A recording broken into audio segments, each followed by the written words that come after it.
If you are a green card holder, or if someone close to you holds a green card, the information you are about to hear is extremely important because it directly affects your ability to travel, your peace of mind, and potentially your long term immigration status in the United States. Over the past several days, there has been widespread discussion, confusion, and anxiety surrounding reports of a possible 90-day freeze on green card holder travel. Many people are asking whether they should cancel upcoming trips, whether they could be blocked from returning to the United States, or whether their permanent resident status could somehow be placed at risk. In this video, my goal is to cut through rumors, social media panic, and unverified claims, and instead give you clear, calm, fact based information grounded in official sources. I will explain what we know as of today, what has not been confirmed, where these rumors may be coming from, what your legal rights are as a lawful permanent resident, and most importantly, what practical steps you should take right now to protect yourself, your family, and your immigration future. Whether you are planning international travel, already outside the United States, waiting for a green card, or simply trying to understand what all of this means, stay with me through the end because by the conclusion of this video, you will have a clear action plan based on verified information, not fear or speculation. Let me begin with the most important and reassuring fact. As of February 4th, 2026, there is no confirmed executive order, no Department of Homeland Security directive, and no official announcement from USCIS or Customs and Border Protection that has implemented a blanket 90-day freeze on green card holder travel.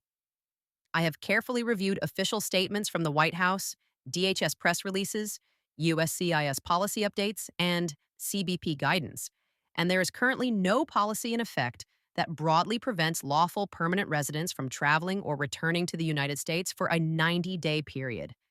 That is a critical point because it means that, at this moment, no such restriction has been officially implemented. However, immigration policy in the United States can evolve quickly, especially through executive action. And history shows us that rumors and preliminary reports often surface before formal announcements are made. That is why it is important not only to understand the current situation, but also to understand what could happen, what has happened in the past, and how to prepare responsibly without panicking. To understand why this issue creates so much concern, it is important to review what a green card actually represents.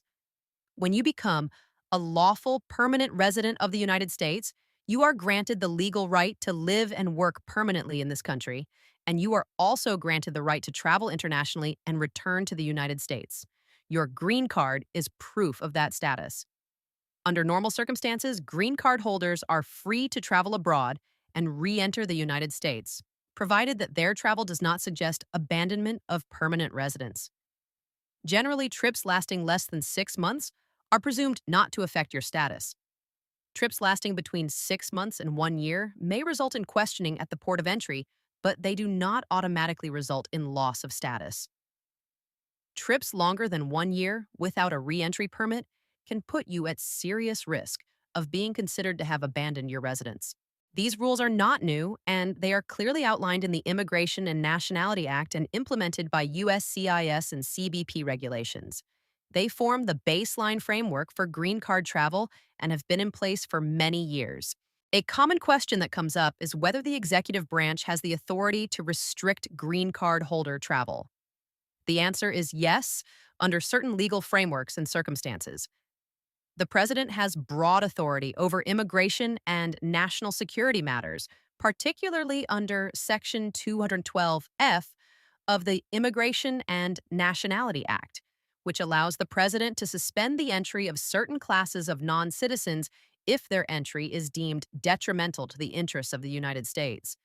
We have seen this authority used before. In early 2017, for example, an executive order commonly referred to as the travel ban initially included green card holders from certain countries. That inclusion created immediate chaos at airports, triggered legal challenges across the country, and resulted in swift clarification and rollback within days. The lesson from that period is not only that such actions can happen, but also that their implementation is often messy, legally contested, and subject to rapid change. This historical context helps explain why rumors about a 90-day freeze are taken seriously, even when they are not officially confirmed. In many cases, these rumors originate from leaked draft documents, misinterpreted statements by government officials, proposed regulations that never become law, or warnings issued by advocacy groups attempting to prepare communities for worst case scenarios.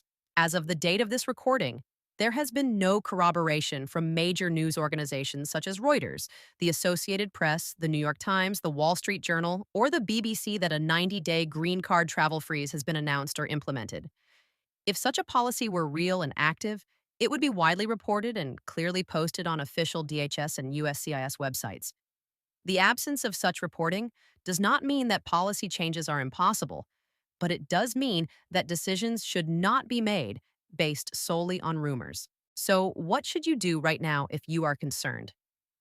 First and foremost, always verify information directly through official government sources. Visit USCIS.gov, DHA.gov, and CBP.gov and review press releases, alerts, and policy updates. These agencies are legally required to publish official guidance when changes occur.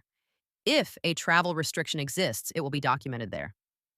Second, if you have travel planned in the near future, do not cancel your plans immediately based on unverified reports. Instead, remain flexible, understand airline rebooking policies, and monitor the situation closely. Third, if you are currently outside the United States, pay extra attention to official announcements, and if necessary, contact the nearest U.S. Embassy or consulate for guidance, as they receive direct instructions from the State Department and DHS. Fourth, if you have unique circumstances or concerns, consult a qualified immigration attorney who can evaluate your individual situation and provide tailored advice. If a real travel restriction were to be implemented, history suggests it would specify the legal basis, identify who is affected, outline exceptions for humanitarian or emergency cases, and explain the duration of the restriction. Agencies such as CBP and USCIS would then issue implementation guidance to officers at ports of entry. Even then, enforcement could vary and legal challenges would likely follow. During such periods, travelers may face delays, questioning, or temporary confusion, even if the policy is later modified or overturned. Understanding this reality helps set realistic expectations and reduces panic. It is also essential to understand your rights as a lawful permanent resident. You have the right to return to the United States, the right to due process, and the right to a hearing before an immigration judge if your status is challenged. If you are pressured to sign documents abandoning your green card or are threatened with denial of entry, you have the right to request legal counsel. You should never sign anything you do not fully understand. Organizations such as the American Civil Liberties Union, the American Immigration Lawyers Association, and local legal aid groups often provide assistance during periods of immigration uncertainty. For individuals who are still in the process of obtaining a green card, it is important to note that a travel freeze on green card holders would not directly apply to you since you are not yet a permanent resident. However, policy changes can have ripple effects, impacting visa processing, adjustment of status timelines, or consular operations. Monitoring official updates and staying in contact with legal representatives is critical during such times. Family members and employers of green card holders also play an important role. Employers should support traveling employees with proper documentation, while family members should remain informed and prepared to advocate if needed. Immigration issues often affect entire families, not just individuals. Under normal circumstances, USCIS and CBP evaluate abandonment of residence based on trip length, purpose, ties to the United States, and intent to return. If extended travel is planned, applying for a re-entry permit before departure is strongly advised. Current official guidance confirms that there are no standing travel restrictions specifically targeting green card holders as a class as of early February 2026. In times of uncertainty, documentation becomes your strongest protection. Keep proof of employment, tax filings, property ownership, and family ties readily available. Ensure your green card is valid and that USCIS has your current address on file. Community organizations, USCIS interpreters, and legal aid groups are available to assist seniors and individuals who need language support. Rumors spread quickly because immigration policy is deeply political and often changes between administrations. The best defense against misinformation is verification, preparation, and connection to reliable resources. Even when policies exist, enforcement can vary. making legal knowledge and documentation essential. To bring everything together, your action plan is simple but powerful. Verify facts through official sources, remain flexible with travel, keep your documents current, gather proof of ties to the United States, know your rights, seek legal advice when necessary, and stay calm. This information is educational, not legal advice. And immigration law is complex and highly individualized. Policies can change quickly, and staying informed is your best protection. Everything shared here is accurate as of February 4th, 2026, based on official sources and credible reporting. If new information emerges, I will continue to bring verified updates. This channel exists to provide clear, accurate, and timely immigration information so you can make informed decisions for yourself and your family. Your status matters, your rights matter, and you deserve reliable information. Thank you for your time, and I will see you in the next update.